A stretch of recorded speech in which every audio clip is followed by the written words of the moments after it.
welcome to my life. The Dominican Sisters of Peace have been part of our Oxford community for many years. The Dominican Center and St. Mary's Retreat House on Drainer Road are familiar sights to all of us. In Waterford Township, the Lourdes community has always been at the top of the list of quality nursing, Alzheimer, and assisted living facilities in our area. That's really a small part of their story. They are involved in many schools, medical facilities, ecological farms, retreat houses, and missions around the world. Sister Martina Stegman is a spiritual director and has been a member of the order for over 65 years. She says that her vocation is a gift to me, to my family, and to the church. We are honored to have her on our program today. Before we get started, here's a video of Sister giving her thoughts for young women considering becoming a member of her order.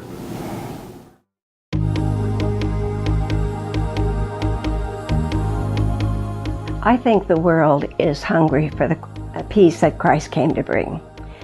And a young woman that wishes to join the Dominican Sisters of Peace would have a wonderful way to witness to that peace, because she has hundreds of sisters backing her up to make their goal to be peace, work for peace, and preach peace. Sister, we're very pleased to have you on our program. Thanks for being here. You're welcome. Your order is dedicated to peace. As I read the goals of your order, I see words like this: education, health care, spirituality, pastoral care, prison ministry, the arts, care of creation, immigration reform, sensible gun control, alternatives to the death penalty, advocacy against human trafficking, and more. Peace is a complicated thing. Yes, it is. We build on it every day. You've been a member of this order, of the Dominican order, for over 65 years now. I've been around here for a while, and of course, I remember the Dominican Sisters of Oxford. Now it's the Dominican Sisters of Peace. Why don't you describe for us a little bit about what happened in changing the order? Okay, we started with 7. Now there's 8. All these communities were getting smaller. We had big institutions such as hospitals, colleges, and things to decide upon for the future as we were growing smaller. So we felt that it was more beneficial to join together to make those decisions as to what is best for the future of the church and of the world as the needs grew and continued. So that was a discussion. We discussed this for about 7 years. We had many meetings together to see whether we felt right in doing that.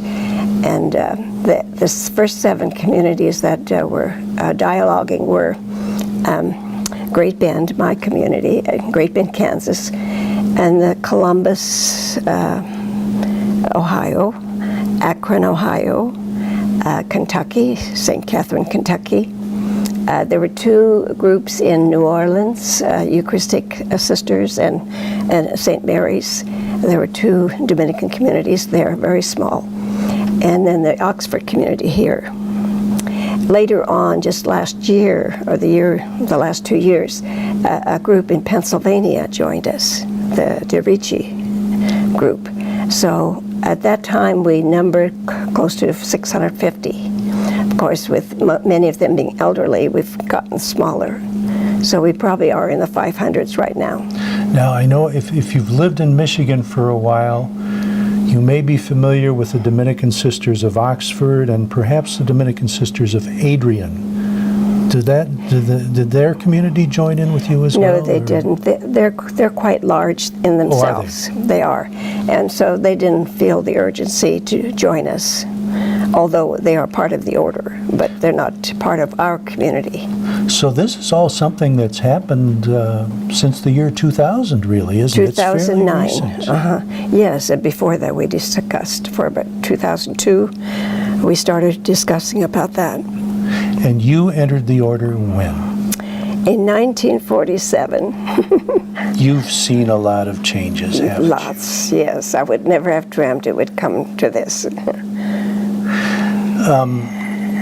Tell me a little bit about where you were born. Okay, I was born in a rural community of where everybody was Catholic. They were German, Russian immigrants that came over in 1876. So almost every farmstead was of either a relative or of the same nationality. The other largest group in the area were the Irish. So it's mostly Irish and the German, Russian communities. And it was a little rural town. Loretto was formed just because a church was formed. It never was a large town. And that's where we went to school and church. And all the farmers around there went there. We knew everybody. So you were mostly Catholic. Yes. It was a small town. There was one church. So if you didn't show up at Mass on Sunday, that was noticed. Probably, yeah, because it was a very small church. We were actually a church that was kind of cut off from another church 5 miles down the road because we were another diocese, and the bishop wanted us to be in his diocese. That, you know, a state is divided into dioceses, right. And there's 4 in Kansas, and so a new diocese was created, like Wichita, and so we belonged to Wichita, and later on became part of Dodge City. Now, did you know your grandparents? No, I didn't. They died just before I was born. Like my grandfather died at 30. I knew one grandfather and one grandmother, which was on my mother's side. How far back would you have to go to find the first relative that set foot in this country? What year? Approximately. 1876, I'd say. My grandfather came over from Russia at 14. Now, was your father a farmer? Yes, he took over the family farm. He took over the family farm, so your family farm went back a few years then. That's right. Grandpa raised 5 children, and then when they were grown, he had a section for each of them to start a farm. In those days, they homesteaded, you know, so he had a homestead for each child. So you spent a few years getting up early and doing chores, probably. You know, I came from a very large family. I was number 6 of 11. Oh, my. So I was spared. I became more or less taking care of the little children. I didn't milk cows too often because, well, I wasn't very good at it. I had 7 brothers. So the brothers took care of the cows and the chores. And there were 3 older brothers and 2 older sisters. Tell me about the grade school that you went to. Okay, this grade school was in Loretto. It was taught by the sisters from Wichita. They were not the sisters of Dominican sisters. They were Precious Blood sisters from Wichita. We need to take a little break, but we're going to pick up on that in just a minute, okay? So don't go away.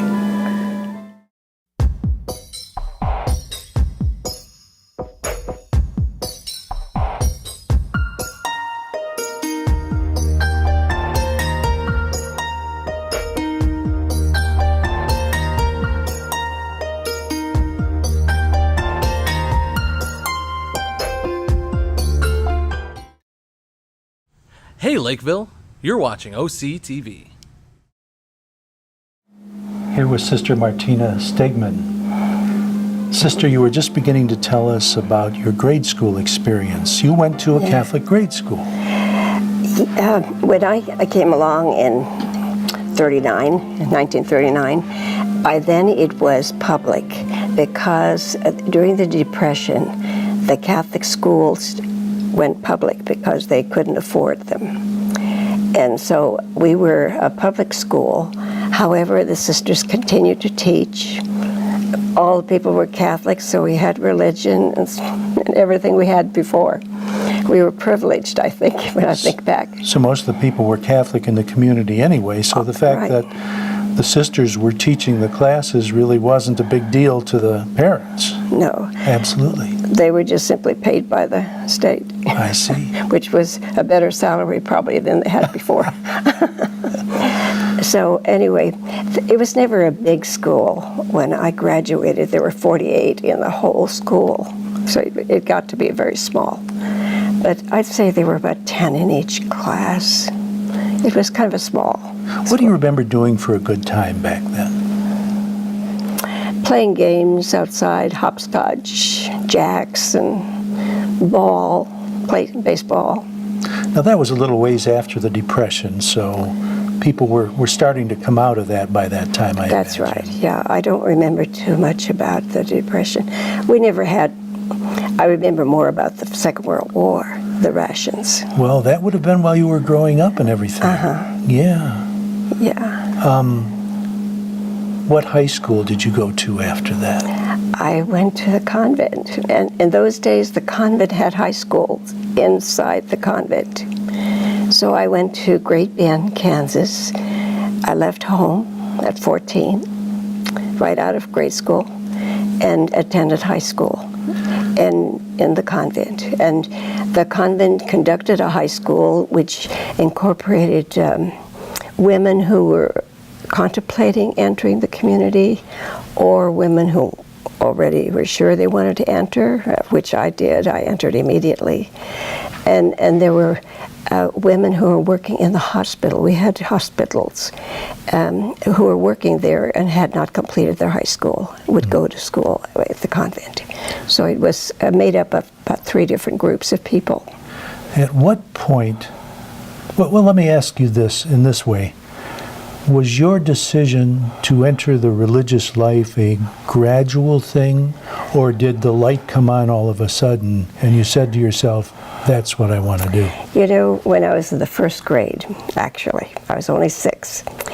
At that time, at the end of first grade, we were prepared to receive the Holy Eucharist in the church.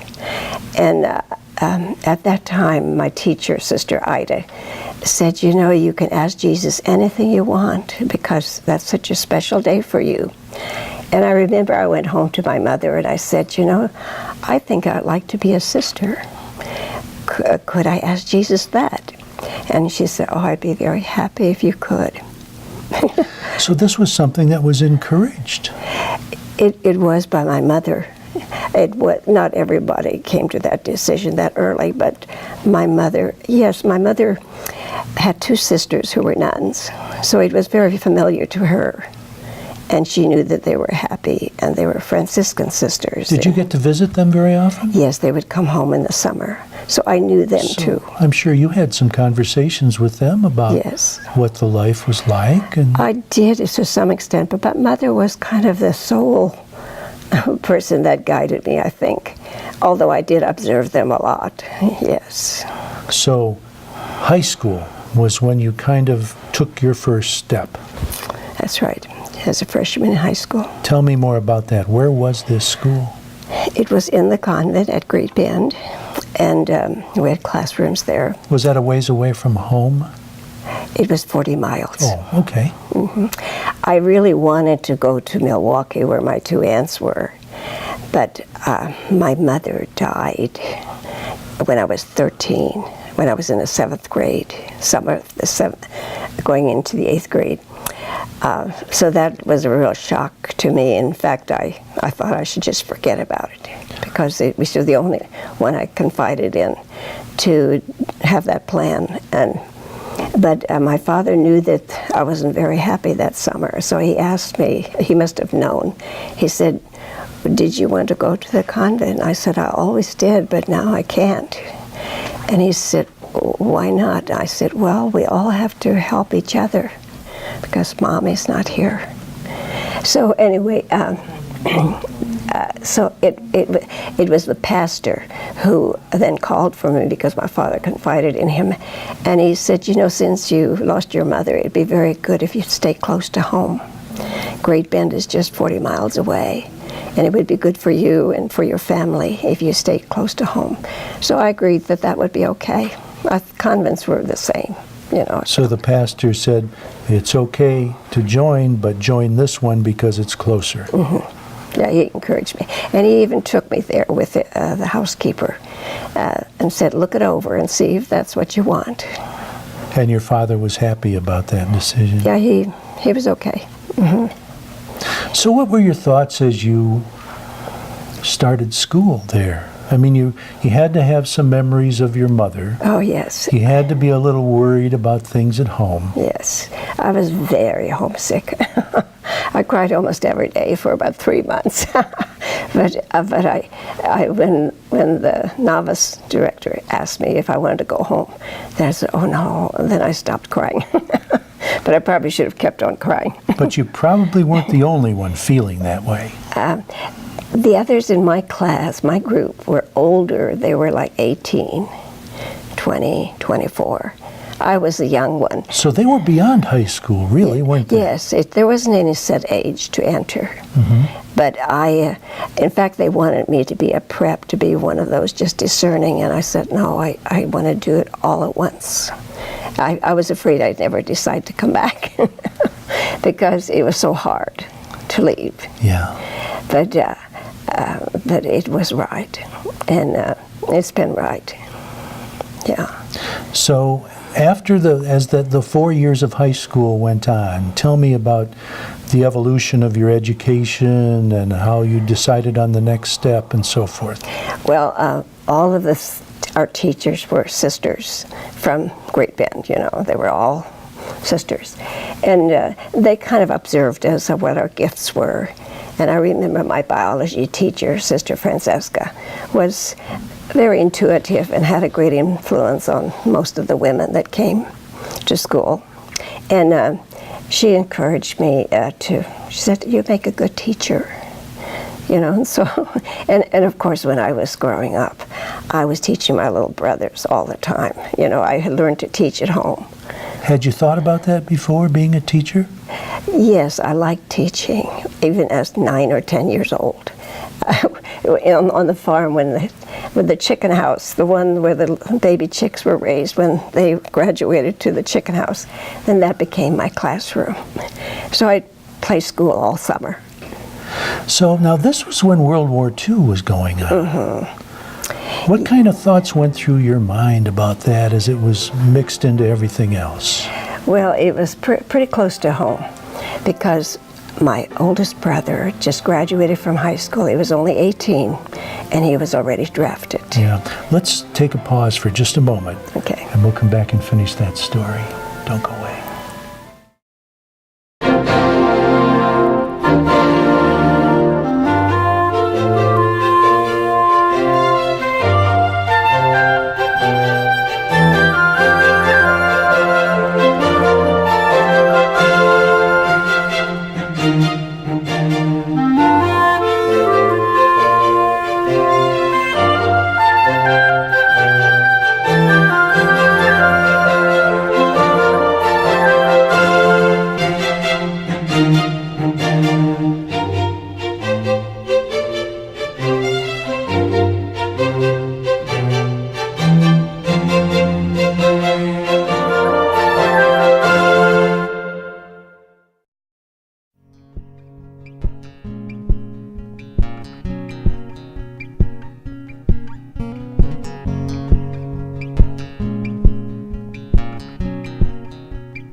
Canine Stray Rescue is Oxford's own local dog rescue. Each year they take in hundreds of dogs and bring them into suitable homes. A certified nonprofit organization, Canine Dog Rescue strives to give pound dogs a new leash on life.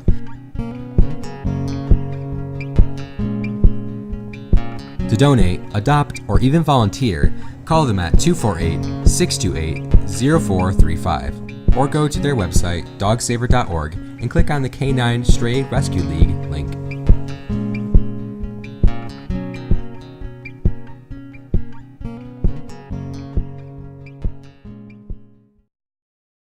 Back with Sister Martina Stegman. Sister, you were just beginning to tell us about your brother and World War II. Why don't you pick up on that? Okay, it was 1941, and Jean, the oldest person in our family, graduated from from a public high school.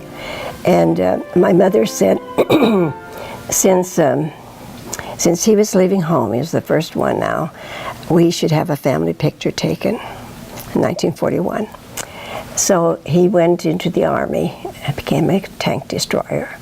Anyway, and then of course, a couple of years later, my next brother graduated, and he too, he went into the Navy. So we had these two brothers in the service, and my mother would listen to the radio every day with tears, wondering if they were safe. So it was very close to home, the war. Now, did your mother pass away while they were gone? The oldest boy was back. Jean had come home in 45 actually. She died in 46. The second one, the Navy, Felix, he didn't quite make it home. He made it in time. He was on his way home when she died. But the brothers did survive the war. That's yes, a they good did. thing. Yeah. They did. Okay. As you were ending your high school career, you were getting ready for the next big step. Tell us about that. Okay. As we were finishing high school, we were affiliated to a college, Catholic University, so we could take a few college courses at the mother house there, where the school was had. The plans were being made to, well, first of all, I graduated into making my profession in 1950. Was that before you started working on your degree, or? Let's see, I graduated in 51. And then plans were made for me to go to school in Wichita to the college in 52. So I went there in a junior college for a number of years, well, 1 year. At what point do you take your vows and everything? After 3 years of training. Of college, or? No, all during high school I was being trained. Okay. Freshman, sophomore, junior. When I was a senior, I made first vows. And then you renewed your vows each year for 6 years. After the 6th year, in 1956, you made final vows. Okay. But I went to college before that. Right. I went to college in 52 and took 60 hours, which gave me a certificate to teach. So in 52, the end of 52, I went out to teach the first year. As you were going through all this, you were friends with other people who were not necessarily members of the order. That's right. You were seeing other facets of life other than your own. Did you ever have any second thoughts? Not at that time at all. No, it seemed to be just right. Just all the way. And it was very nourishing to go to school and to be with other sisters and other classmates and then to learn to teach. It was very exciting. So as you approached your graduation, did you have an idea of where they were going to assign you, or did you have a desire of a special place you wanted to go? No. We had many schools. We would just be assigned, and we never knew until the month before where we were going. Where was your first school? In a little town of Strong City, Kansas. It was a school that had 4 grades in each room. What year would this have been? 1952. Okay. I had the first 4 grades. I was only 19.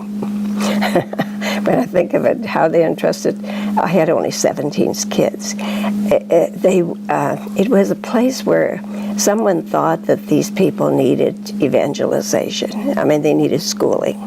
They were people on the fringe. And so there just two teachers went and one sister to keep house. So there were just 3 of us that were sent to Strong City. At that time, we had no cars. They had to come and get us. When you talk about people on the fringe, you mean kids from struggling families? That's right. Poor and maybe didn't have a chance to be instructed in the faith. And since you were teaching grade school, that really meant that you taught a number of subjects, right? Oh, yeah. I mean, you had these kids all day. 36 subjects every day. And how many grades did you say you had? 4. First, second, third, and fourth. Were they all in the same room? Same room. Mm-hmm. But only 17. But you just concentrated for about 10, 15 minutes with this group, and then you went to the next group, and then just constantly. Talk about multitasking. Yeah. When you think of it, I actually, after later on when I taught just one grade, I really felt that those in those kind of classrooms had a better education. Did you? Because if you didn't get it one year, you heard it again next year, and the next year, and the next year. That's true. And they were much broader education. And how many years were you at that school? 3. 3. As you were there, what was going through your mind about what you really wanted to do next? Oh, I just loved what I was doing. I loved teaching. I really enjoyed that. No desire any further. And it was a poor school. I mean, we had to work hard to get some new books. And these kids, I remember, had 3 little black boys who lived in a house where it rained in. I mean, he took his new book home, and it rained on this new book. We struggled to get. We lived on a shoestring. You know, Catholic schools really had lived poorly. I only learned later what public schools had. They had a lot more material things. Were you welcomed by the parents? Very much. Very much. The parents, oh yeah, they could not be thankful enough. What was your next assignment? Okay, next I went to a school with 4 grades again, but they were a bigger classroom. I had 30 kids. What city was that? Beaver, Kansas. It was a little rural town. Was this very far from home for you? That was closer. Strong City was further away. Strong City was close to Kansas City. Well, Beaver was maybe only about 40 miles, maybe. Okay, so you're still able to visit home once in a while? Yes, that's right. In the summer we could visit. Mm-hmm. Now, by that time, we were involved in the Korean War. Did that involve anybody in your family? Yes, I had a brother in the Korean War in the 50s. Mm-hmm. Yeah, it was just part of life. Yeah. What was there anything else you could tell us about that second assignment that you had? Was it as gratifying as the first one? Well, it was more challenging because I had more kids, and I was getting ready to make final vows, and the principal was not as compatible as the first one I had. Okay. We're going to take a break, and actually this is the end of this segment. Okay. But we're going to keep Sister Martina Stegman around for another half hour for our next episode because we've got a lot more ground to cover. I hope you'll rejoin us next time. Thank you.